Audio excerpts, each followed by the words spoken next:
You are listening to Viewpoints from Place Cloud. Cultural researchers tell stories of places from around the world.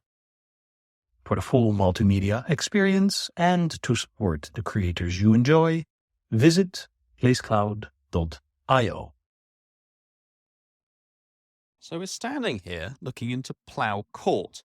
Doesn't really look like much today, but this little cul-de-sac has a special place in the history of science and medicine. Now, if you venture inside, you'll see that there's a commemorative plaque here showing that the poet Alexander Pope was born on the site.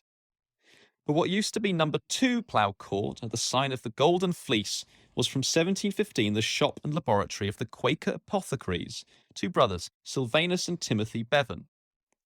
Now, these brothers were influential figures in a wide network of Quaker inventors and scientists, as well as being scientists themselves.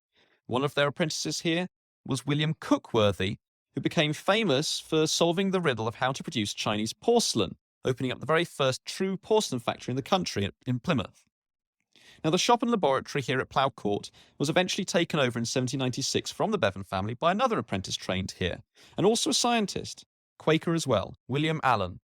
He used the laboratory here to host the fortnightly Askesian Society, Askesian after the ancient Greek for training, mainly made up of a group of his friends, again young Quaker scientists. At their meetings here, his business partner Luke Howard in 1802 presented his work observing the weather. He applied the kind of classification system that Swedish botanist Carl Linnaeus had devised for living organisms. Think of all those divisions of animals and plants into classes, species, genuses, and orders, but for clouds. So Howard was the one who coined the terms stratus, cumulus, and cirrus. His is the classification system then that has stuck to this day.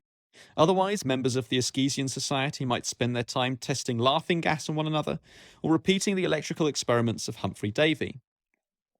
Now, William Allen brought on his nephew, one Cornelius Hanbury, into the firm, and so the firm of Allen and Hanburys became a major staple from here again of the English pharmaceutical industry for many decades. The premises expanded from the court to spill out onto what's now 37 Lombard Street, setting up factories all over the country and becoming known for Allenbury's medicinal pastils in the late 19th century, as well as pioneering the manufacture of cod liver oil.